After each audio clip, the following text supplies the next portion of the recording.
네, 수요일 첫 번째 코너입니다. 위클리 핫 업종이고요. 유진투자증권 투자정보연구팀 강영현 팀장 자리했습니다. 안녕하십니까? 안녕하세요. 앞서 우리가 CF도 봤습니다. 이 베이스 캠프.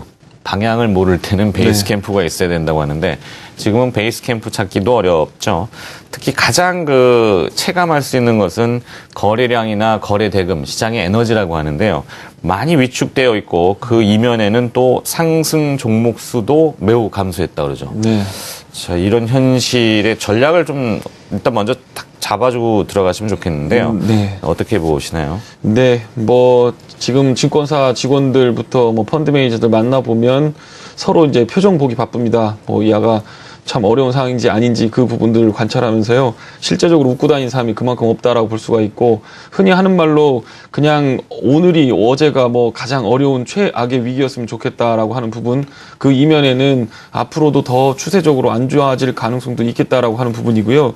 실제적으로 겉으로 나는 수치상으로 본다면 주식형 펀드 관련된 부분들도 있고 외국인이 매수세를 안 하는 부분들도 있었겠지만, 코스닥 같은 경우에 보면은 투자 심리 자체가 대체적으로 개인 투자자들에 의해서 움직이는데 개인 투자자들이 매도를 많이 하고 있는 부분들도 좀 있는 것 같습니다.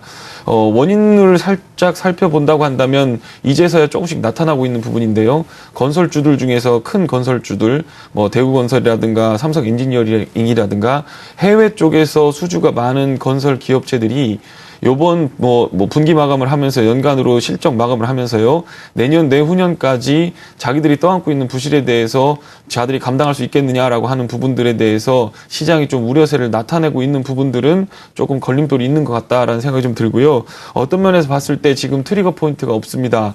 환율이 움직이든 경제 지표가 움직이든 뭐가 움직여줘야 되는데 테이퍼링 관련된 부분들도 손을 잡고 있는 부분들이고, 그걸 빤히 알고 있는 연기금이라든가 하는 사업자들, 돈을 쥐고 있는 사업자들이 실제적으로 주식을 사야 되는데 운용사를 선정해 놓고 돈은 입금을 안 하고 있는 상황이거든요. 그렇기 때문에 조금 더 연말까지 지켜보시는 부분들이 많은데, 실제적으로 크리스마스 전까지 대한민국 주식시장은 어느 정도 세팅이 완료가 된다라고 보시면 될 것 같고, 그 전에 자금이 입체가 되고 한다면 단기적인 반등이 있겠지만, 그렇지 않은 경우라고 한다면 내년 봄 장세를 좀 노려봐야 될 부분인 것 같고요. 이런 경우에는 돈으로 갖고 있는 것도 굉장히 좋은 전략이긴 하지만 레버리지가 큰 경기 민감주보다는 내수주, 그리고 환율 관련된 부분에서 수출주보다는 이쪽에서 내수 쪽의 비중이 높고 음식료 업종이라든가 현금을 잘 만들어내는 업종으로 잠시 피해 있으시다가 그쪽으로 도망가시는 쪽도 전략도 나쁘지는 않다, 이렇게 좀 정리를 해드리면 될 것 같습니다. 네.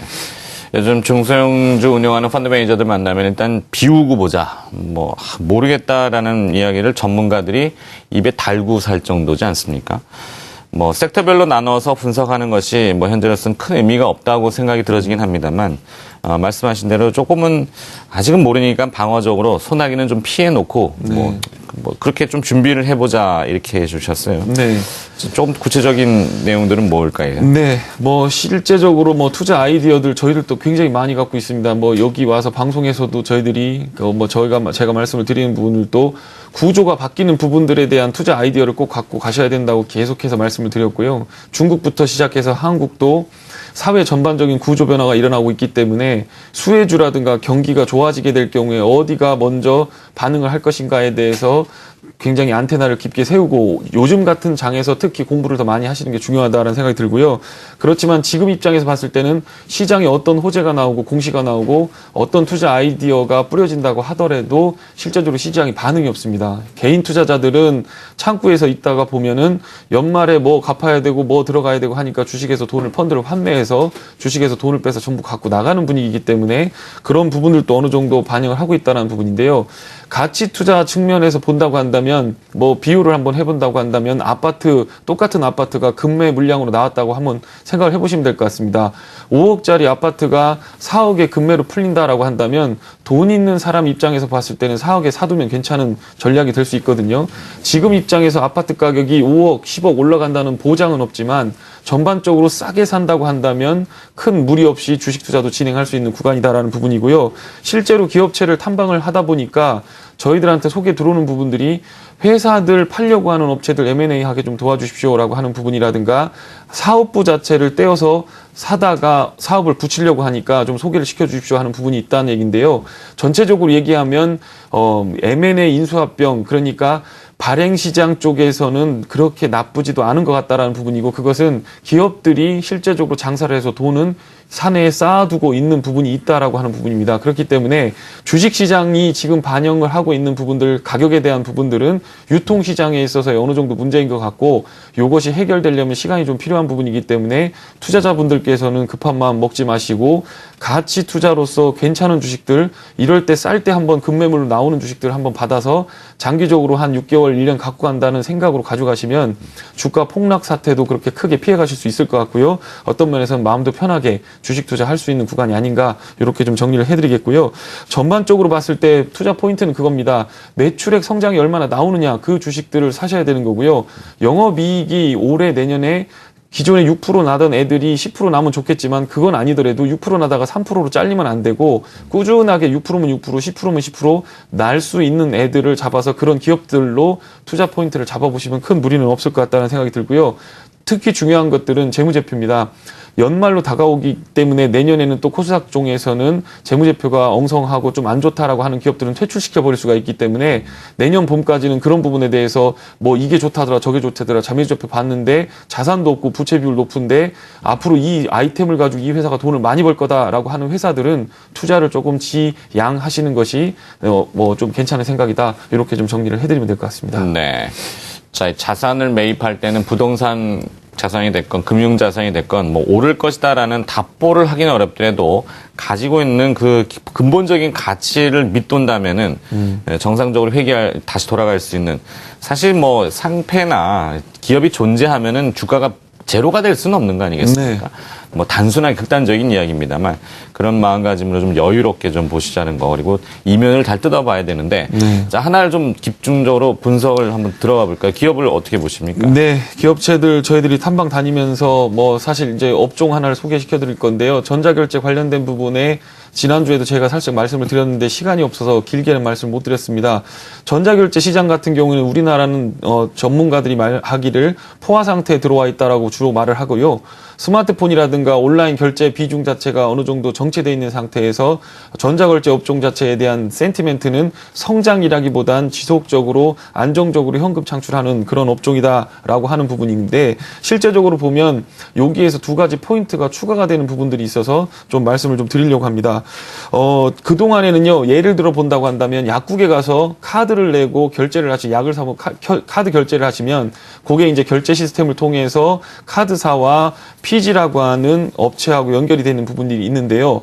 어떤 부분에서 B2C 시장, 그러니까 약사에게 제출하고 카드를 결제하는 이 B2C 시장은 포화가 되어 있는 상태가 맞는 것 같습니다. 실제적으로는 연간 단위로 본다면 15%에서 20%인데 그것도 경제 성장률에 따라서 변동성이 크기 때문에 어떤 면에서 주식 투자로서는 메리트가 없는 구간이 맞는데요. 전체적으로 봤을 때 약사도 어딘가에서 약을 받아다 팔 건데 약사가 제약사한테 브로커한테 약 좀 가져다 주세요라고 하면서 거기 결제하는 시장이 있을 건데 그거를 저희들은 B2B 시장으로 부르고 있습니다. 그 시장 자체는 사실은 전자결제 쪽에서는 어느 정도에선 투명성이 확보되지 않은 구간으로 진행이 돼 있고요. 남양유업 사태라든가 실제로 자동차 회사, 큰 회사 뭐 현대모비스라든가 부품 회사로부터 대리점이 물건을 떼다가 소비자한테 파는, 소비자가 돈을 낼 때는 분명히 전자결제가 들어가는데 어떤 대리점에서 물건을 받아오는 쪽에서는 지금 전자결제가 들어가 있지 않습니다. 그 부분에서 전자결제를 정부 쪽에서 거래 투명화를 위해서 추진을 하고 있는 부분들이 내년 쪽에서는 폭발적인 성장이 일어날 것 같다라는 부분이고요. 그렇기 때문에 B2C 시장 이외에 B2B 시장이 하나가 추가가 된다라고 하는 부분이고, 시장 규모로만 본다고 한다면 경제 상황에 따라 틀리겠지만 50조 원에서 70조 원 정도 되는 부분들이 있다라는 부분입니다.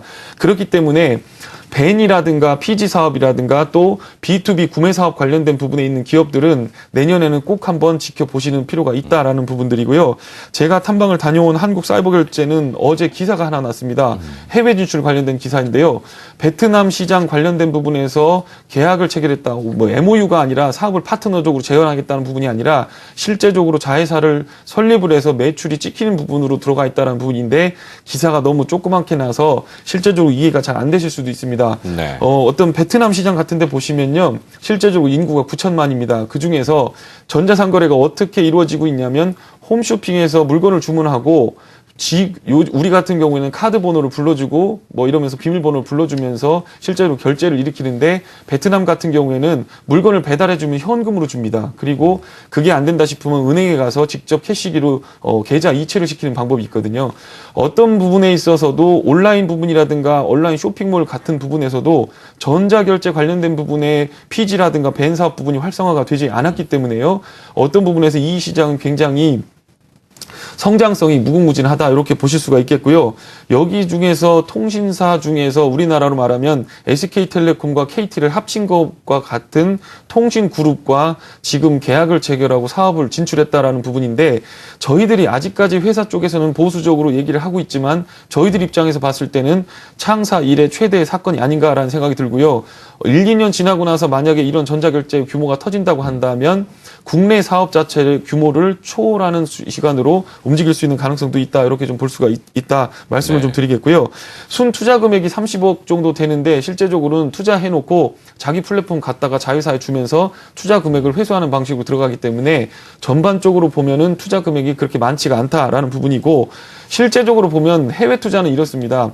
어떤 기업이 해외 투자를 하겠다라고 한다면 첫 번째로 투자 금액이 크질 않아야 되는 거고요. 두 번째로는 그 시장에 대해서 자기가 잘 하던 사업을 국내에서도 잘하고 있는데 해외에서도 잘하고 있다라고 하는 부분들로 가야 됩니다. 국내 사업이 막히니까 해외 가서 잘할게라고 하는 건 믿으시면 안 된다는 거죠. 그런데 실제적으로 이 회사는 100억 정도의 이익을 꾸준하게 내고 있고 시가총액 정도도 지금 1,000억 정도 되고 있는 상황이기 때문에 코스닥 평균 15배 대비해서 30% 정도 저평가되어 있는 상황에 있던 재료들이 터졌기 때문에 네. 여기서 코스닥이 무너진다고 할 때는 이런 주식들은 현금 잔뜩 갖고 있기 때문에 빠져준다고 하면 충분히 사서 장기 보유를 하셔도 큰 무리가 없을 것 같다라는 생각이 들고요. 네. 어떤 부분에서 봤을 땐 이 두 가지 호재들이 내년 봄부터 만약에 터져준다고 한다면 단기적인 모멘텀도 가능하다라고 보여지고요. 실제적으로 차트상으로 봤을 때는 저점을 깨고 내려가는 부분이기 때문에 어느 정도 좀 메리트를 갖고 투자하시기에는 단기적으로는 어렵지만 조금 지켜보시면서 투자를 진행해 보시면 될 것 같다.